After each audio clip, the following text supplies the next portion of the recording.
Eu quero deixar aqui uma meditação do Evangelho, que está aqui em João, no capítulo 4. Vai tratar do encontro de Jesus com a samaritana. Mas eu quero começar aqui do capítulo 4 até chegar na história, para ver o desenrolar da história e o que vai acontecer.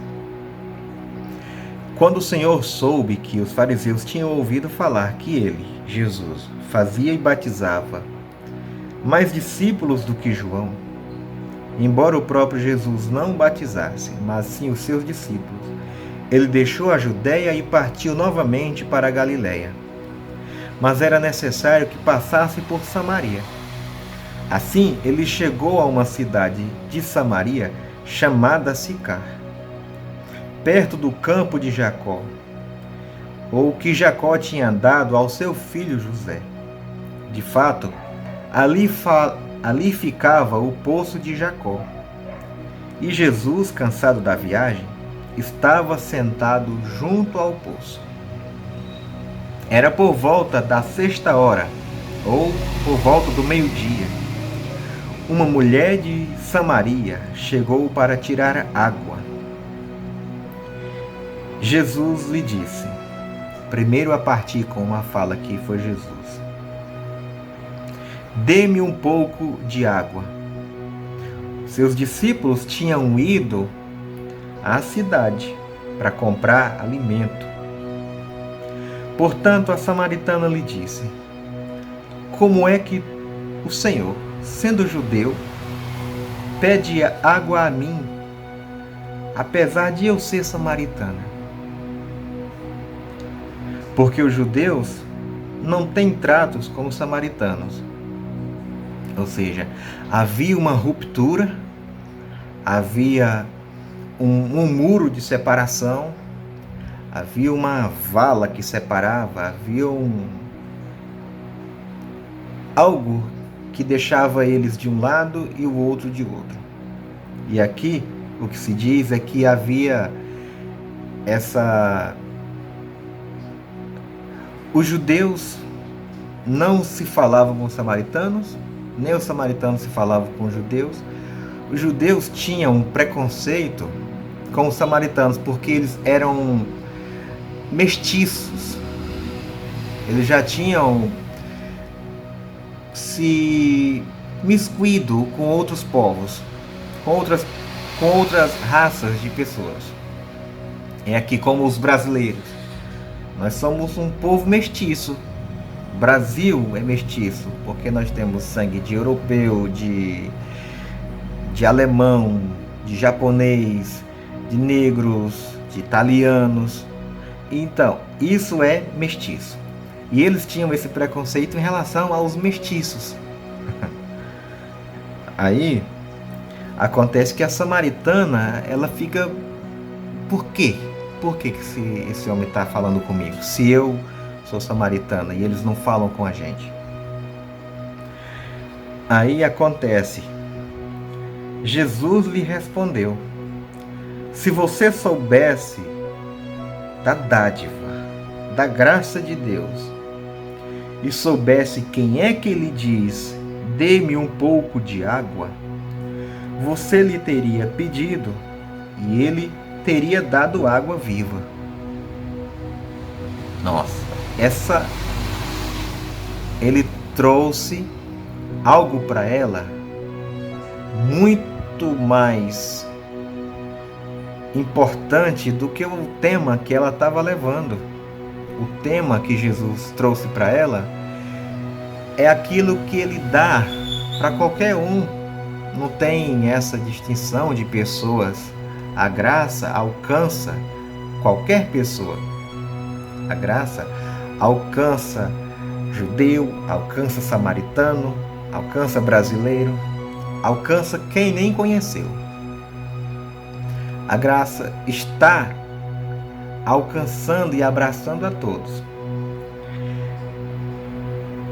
E ela disse: o Senhor não tem nem mesmo um balde para tirar água, e o poço é fundo. De onde tira, então, essa água viva?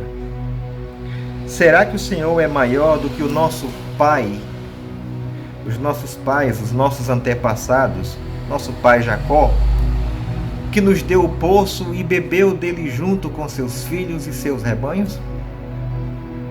Ela duvidou de que ele tivesse algo maior para dar a ela. Uma dúvida. Em resposta, Jesus lhe disse: todo aquele que beber desta água ficará novamente com sede. Quem beber, porém, da água que eu lhe der, nunca mais ficará com sede. Mas a água que eu lhe der se tornará nele uma fonte de água que jorra para a vida eterna. A mulher lhe disse: Senhor, dê-me dessa água, para que eu não tenha sede, nem venha mais aqui tirar água. A mulher estava pensando ainda com as categorias físicas, e Jesus falando das categorias eternas, e ela achando que só era fisicamente que Jesus ele nos socorre. Jesus nos socorre corpo, alma e espírito. Quando a gente se converte ao Senhor, a gente sabe discernir o que nos falta na vida material ou o que nos sobra, para que a gente fique apenas com o necessário, sabe das nossas necessidades emocionais e sabe das nossas necessidades espirituais. E aqui, essa mulher tinha uma necessidade e Jesus vai ao encontro dessa necessidade. A mulher lhe disse, ela já disse que Senhor, me dê dessa água para que eu não tenha sede nem venha mais aqui tirar água. Ele lhe disse: vá. Jesus tratou da necessidade dela, emocional. Chame seu marido e volte para cá. A mulher respondeu: não tenho marido.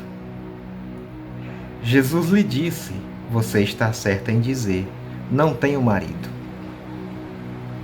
Aqui acontece uma coisa interessante, de que quando a gente começa a beber um pouco dessa água do Evangelho, a pessoa começa a ter sinceridade.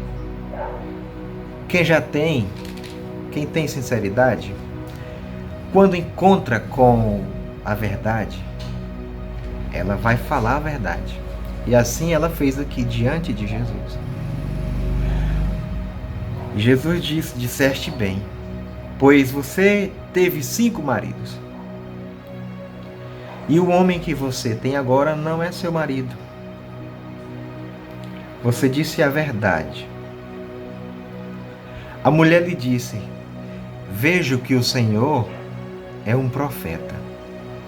Ela agora já começou a perceber que ele tinha algo maior, algo extraordinário para dar para ela.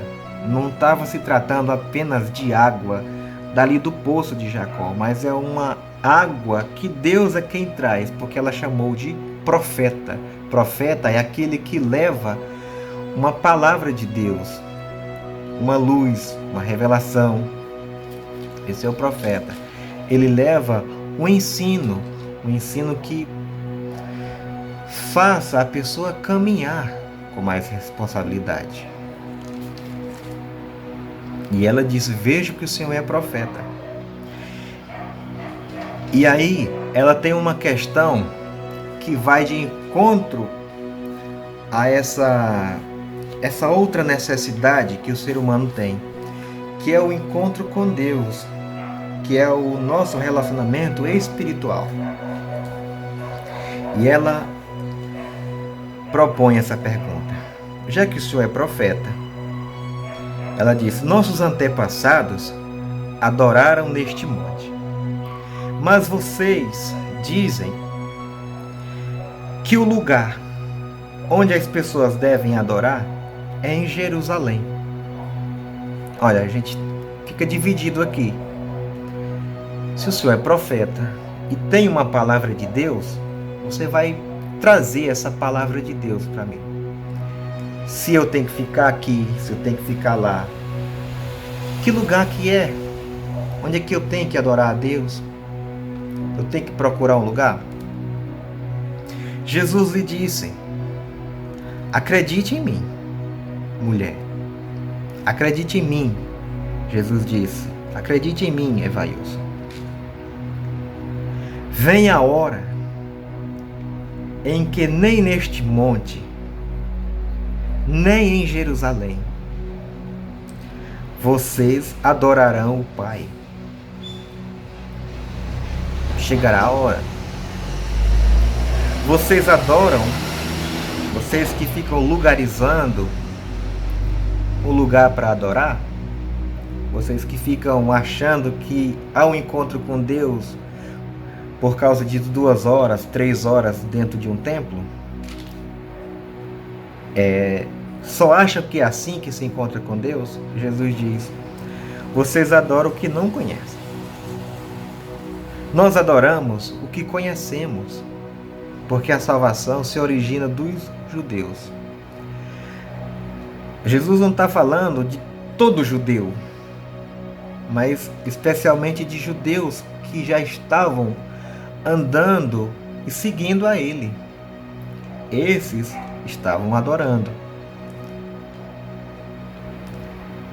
como Maria, irmã de Lázaro. Contudo, vem a hora, e já chegou, é agora, quando os verdadeiros adoradores adorarão o Pai em espírito e em verdade, em que os verdadeiros adoradores buscarão ao Pai com sinceridade no seu coração e em verdade, sendo sincero, sendo verdadeiro, em espírito, procurando o equilíbrio das coisas na vida. Isso em espírito. Não é de olho fechado. É em espírito. É pensando com a mente do Evangelho. Esse é em espírito. Pois realmente o Pai está procurando a esses para o adorarem. O Pai está procurando a esses para o adorarem. A esses que adoram em espírito e em verdade. A esses que adoram, a esses que vivem no amor, a esses que vivem na obediência à palavra, a esses que vivem dando razão a Deus naquilo que Ele diz. E assim é aquele que Deus procura. Gente desse tipo. Deus é espírito. Por que Deus procura gente que adora em espírito e em verdade? Jesus diz: porque Deus é espírito. Deus é espírito. E é necessário que os que o adorem em espírito e verdade. Deus é espírito, e os que o adoram têm de adorá-lo com espírito e verdade,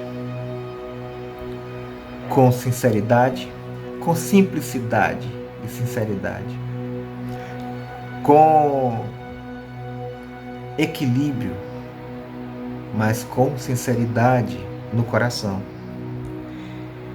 A mulher lhe disse: eu sei que vem o Messias, que é chamado Cristo. Quando ele vier, dirá abertamente todas as coisas a nós. Será que ela não entendeu? quando Cristo vier, bom, você está dizendo aí que não é lugarizado, é em espírito e em verdade. Se é em espírito, ele acontece o tempo todo na nossa mente. Ele acontece o tempo todo na nossa mente. Mas eu sei que virá o Messias. E o Messias vai nos mostrar. O Messias vai nos dizer amplamente, vai nos dizer claramente sobre essas coisas. Aí Jesus diz assim: eu que estou falando contigo, mulher, sou ele, sou eu o Messias, eu que estou falando contigo. Bem, naquela hora os seus discípulos chegaram e ficaram surpresos porque ele estava falando com uma mulher. Naturalmente ninguém lhe perguntou o que o Senhor está procurando. Naturalmente, ninguém lhe perguntou o que o Senhor está procurando ou por que está falando com ela. Então a mulher deixou o seu jarro de água, foi à cidade e disse ao povo: venham ver um homem que me disse tudo o que eu fiz. Será que ele não é o Cristo? Eles saíram da cidade e foram ao encontro dele. Enquanto isso, os discípulos insistiam com ele: Rabi, coma. Mas ele lhes disse: tenho para comer um alimento que vocês não conhecem, que é o alimento de fazer a vontade do Pai. E esse alimento de fazer a vontade do Pai é aquilo que ele nos outorgou para nós que somos discípulos dele. Isso está lá em João capítulo 20 ou 21, em que ele diz, em que Jesus, depois de ressuscitado, e os seus discípulos estavam reunidos numa casa fechada, trancada, porque eles estavam com medo dos judeus, com medo daqueles líderes judeus, que foi eles que entregaram Jesus para ser morto. Houve essa junção de poderes, e poder religioso com poder político, e aquela junção toda crucificou Jesus. Mas quando Jesus ressuscita, ele aparece no meio deles e evoca aquilo que ele disse lá em João 14. Ele diz no verso 27 de João 14: deixo-vos a minha paz vos dou, não vou lá dou como o mundo a dá. Não se atemorizem, nem tenham medo, não se apavorem. E aí ele diz, eu estou dizendo isso para que quando chegar a hora vocês entendam e percebam. E acontece que Jesus aparece no meio deles e diz: paz seja convosco. Ele está evocando a paz que ele disse antes: paz seja convosco. Eles estão com medo. Mas quem não necessita de paz, senão aquele que está com medo? Quem não necessita de amor? Aquele que está sendo injustiçado. Quem não necessita de graça? Aquele que está sendo injustiçado. Assim é que Jesus fala, mostra-lhe as feridas, eles se alegram e têm essa mesma alegria que eu tenho aqui. E acolhem porque veem Jesus, enxergam o Senhor. E ele mostra as feridas e diz de novo: paz seja com vocês. Tenham paz, porque assim como eu fui enviado pelo meu Pai, eu vos envio. E aqui está o que eu vou trazer a princípio da história em que Jesus, do que aconteceu, o relato que aconteceu do encontro com Jesus e a samaritana, em que havia aquela barreira, havia aquele muro, aquela coisa construída entre eles, ou havia uma vala no chão, separando. E Jesus veio fazendo o seguinte: Jesus veio reconciliando-se com os homens, não atribuindo aos homens as suas transgressões. Ele veio não cobrando dos homens as suas transgressões. E aí é que está o ponto de que quando a gente encontra Jesus e dá razão a Ele, Ele fala com você no passo do seu caminho. Ele te diz como que você deve andar e você obedece. Quando você obedece, depois de um tempo, você se converte, você entrega-se ao Senhor. Aquilo que está lá no Salmo 37. Entrega o teu caminho ao Senhor. Confia nele. E o mais Ele fará, Ele completará. Assim, Jesus me incumbiu de levar essa palavra de reconciliação. Se há gente de um lado e de outro que não se falam, Jesus me incumbiu de levar essa reconciliação, porque Deus fala com todos, por meio de todos. Mas tem uns que ficam na briga entre um e o outro. Esses estão estão faltando-lhe a fé no que Jesus diz. Estão gostando, amando teologias, seja lá o quê. Mas em Jesus ninguém é superior a ninguém. Em Jesus, você não vê Jesus tratar, a menos que seja para ensinar. Depois eu te digo sobre isso. Mas Jesus não trata ninguém com uma diferença entre judeu e entre samaritano, entre o fariseu, o religioso, e entre o centurião. Inclusive o centurião é o homem que expressa a sua fé gigantesca. É o homem que rompe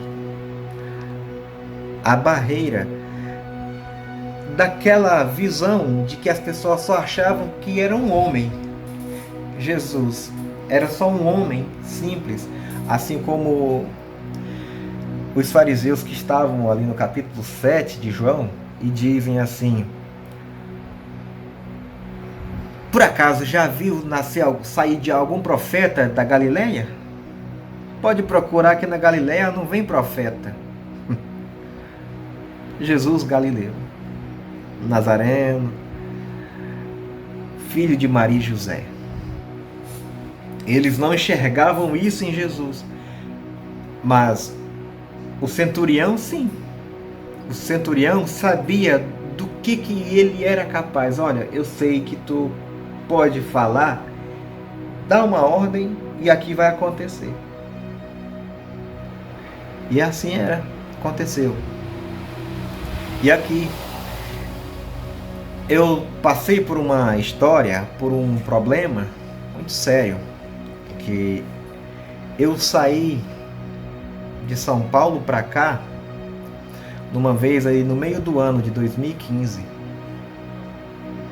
Eu vinha com uma sede muito grande, eu vinha com uma necessidade muito grande.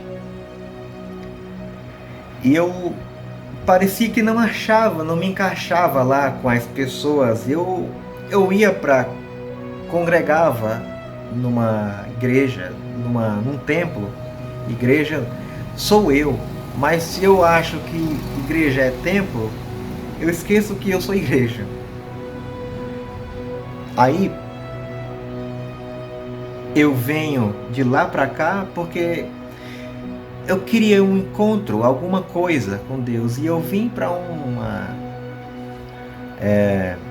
uma festa de aniversário do templo, na Vazante. E aí, lá, aqui, eu cantei uma música. Era uma oportunidade, eu cantei uma música que falava da minha ansiedade, que falava do meu desejo e da minha busca incessante, que latejava aqui no meu coração. E a resposta estava no final da música. Se a Deus buscares em espírito e verdade, encontrarás o seu trono, o trono de Deus, no teu coração.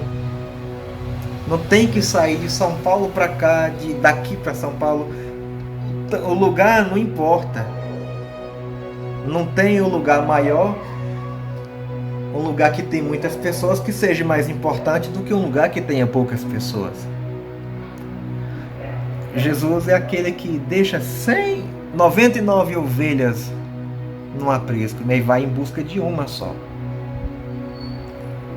É assim. E aí, talvez tenha sido um dos momentos de sinceridade ali, e depois as coisas se desencaminharam. E eu, na minha busca, caí em uma outra coisa, que isso fica para depois, eu quero contar isso depois. E aí, hoje eu tenho uma outra palavra para você, que é essa que está no começo da música, que eu vou mostrar aqui para vocês. Que é quando a mulher se encontra com Jesus e ela diz: olha, tem uma barreira entre nós. Vai dar para romper essa barreira? E essa resposta eu digo que sim, dá para romper. Mas precisa ter fé, ter coragem de abrir mão. Abrir mão não é daquilo que eu possuo, não é assim. Mas abrir mão daquelas coisas que estão sobrando. Abrir mão daquilo que está sobrando. E aplicar com amor, aplicar com graça, com generosidade, para aqueles que não têm. Essa é a palavra simples, singela do amor de Deus. Essa palavra. E eu tenho certeza que você vai experimentar uma coisa nova de Deus. É nova para você, mas está aqui, vivida por gente no Evangelho. Vivida por João, vivida por Pedro, vivida por Paulo, vivido por Davi, vivido por Abraão. Jesus diz: Abraão exultou em ver os meus dias. Então, Abraão viu. Então, eu sei que você também vai ver. E fique com essa música aí que eu vou colocar para você. Senhor, por que me pedes dessa água? A terra em que estás não te acolhe. Não vês que entre nós há um abismo maior que um grande gesto de bondade. Mulher, se tu soubesses quem te pede, esquecerias toda a tradição. Eu sou a fonte eterna de água viva, sacio a sede que tu tens de Deus.